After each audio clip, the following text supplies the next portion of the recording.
Pembelajaran sains terintegrasi merupakan sebuah konsep yang dapat dianggap sebagai suatu pendekatan pembelajaran yang menghubungkan konsep-konsep dalam ilmu pengetahuan untuk memberikan pengalaman belajar menjadi lebih bermakna kepada anak didik. Dikatakan lebih bermakna karena anak didik akan memahami konsep-konsep melalui pembentukan konsep itu sendiri dan pengalaman langsung, serta menghubungkannya dengan konsep-konsep lain yang sudah mereka pahami. Dapat dikatakan bahwa pelajaran terpadu dapat berlangsung kondusif pada diri anak didik, serta lebih menekankan kepada keterlibatan anak didik dalam proses pembelajaran, pada kedudukan sentral dan secara aktif terlibat dalam proses dan sesuai dengan tahap perkembangan anak didik. Pendapat sebelumnya sejalan dengan apa yang ditegaskan oleh Miller bahwa pembelajaran terpadu merupakan salah satu mata rantai dari holistic education, memungkinkan anak didik untuk memahami sebuah fenomena dari berbagai aspek karena langsung aktif terlibat dalam proses. Dengan demikian, pembelajaran terpadu merupakan salah satu upaya untuk memperbaiki kualitas pendidikan anak, di mana kemampuan dan pengetahuan anak didik menjadi lebih berkembang dan bermakna. Karakteristik pembelajaran terpadu dan model-model pembelajaran terpadu. Yang pertama yaitu karakteristik pembelajaran terpadu. Pembelajaran terpadu adalah sebuah pendekatan belajar mengajar yang memadukan berbagai konsep mata pelajaran dalam satu paket pembelajaran yang saling terkait. Anak membuat pengertian konsep-konsep materi berdasarkan pengalamannya, dan guru bersifat mediator dan fasilitator dalam kegiatan pembelajaran. Sebagai suatu proses pembelajaran terpadu memiliki ciri-ciri. Yang pertama, bersifat holistik. Yang kedua, berpusat pada anak didik. Yang ketiga, memberikan pengalaman langsung kepada anak didik. Yang keempat, pemisahan topik materi atau bidang studi tidak begitu jelas. Yang kelima, menyajikan konsep-konsep dari berbagai topik atau bidang studi dalam sebuah pembelajaran. Yang keenam, hasil pembelajaran dapat mendorong perkembangan anak lebih lanjut dengan minat dan kebutuhannya. Yang kedua yaitu model-model pembelajaran terpadu. Terdapat 3 model pembelajaran terpadu. Yang pertama yaitu model dalam satu disiplin ilmu. Yang kedua, model antar disiplin ilmu. Dan yang ketiga, model lintas lingkup pembelajar. Beberapa kelebihan dari pembelajaran terpadu antara lain pengalaman-pengalaman dan kegiatan yang dilakukan siswa relevan dengan tingkat perkembangan anak. Yang kedua, kegiatan yang dipilih sesuai dengan minat dan kebutuhan anak. Yang ketiga, seluruh kegiatan belajar akan lebih bermakna bagi anak sehingga akan tercipta long-term memory. Kemudian yang keempat adalah dapat menumbuh kembangkan keterampilan anak. Yang kelima, dapat menumbuh kembangkan keterampilan sosial seperti bekerja sama, toleransi, dan respek terhadap gagasan orang lain. Kemudian beberapa kelemahan dari pembelajaran terpadu itu sendiri. Yang pertama adalah agak sulit dalam melaksanakan evaluasi materi yang disampaikan. Yang kedua, kurang efektif dalam mengembangkan kemampuan dan keterampilan yang dituntut dalam kurikulum.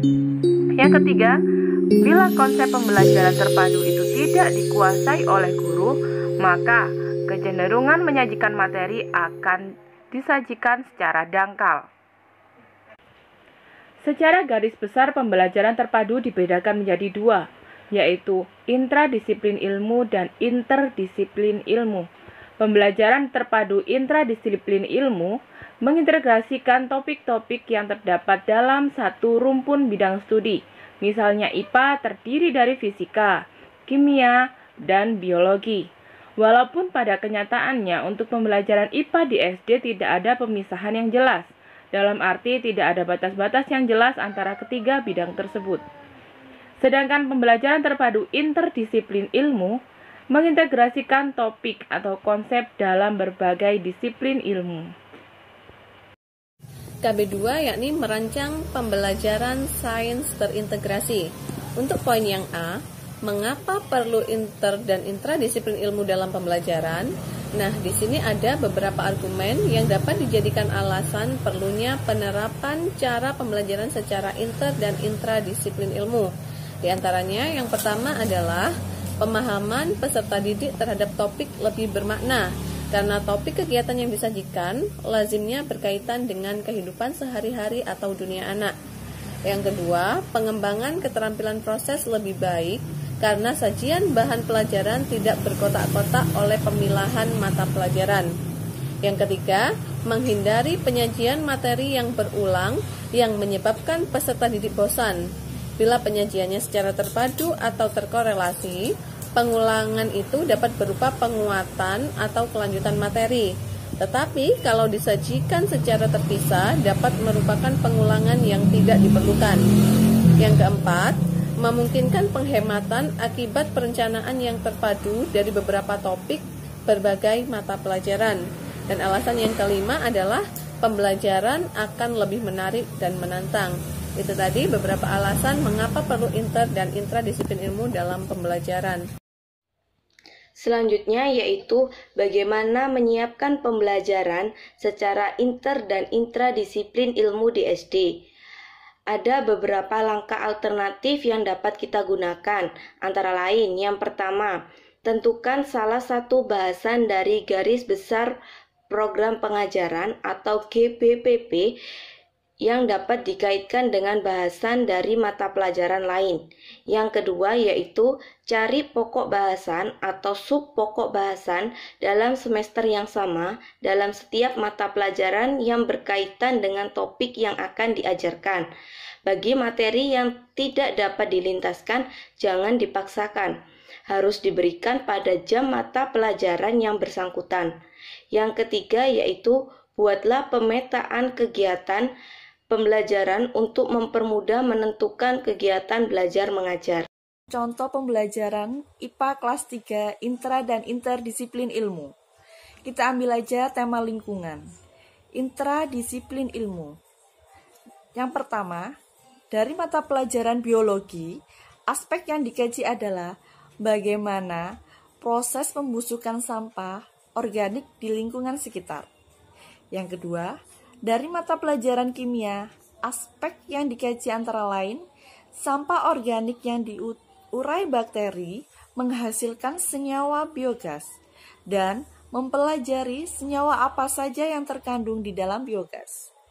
Yang ketiga, dari mata pelajaran fisika, aspek yang dikaji menghitung tekanan yang dihasilkan gas pada saat berada di dalam tabung atau volume gas pada tabung. Selanjutnya, interdisiplin ilmu.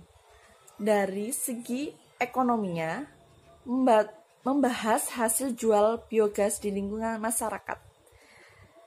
Dari aspek sosialnya, dengan adanya pengelolaan biogas dapat mengurangi pengangguran yang ada di lingkungan sekitar. Terima kasih.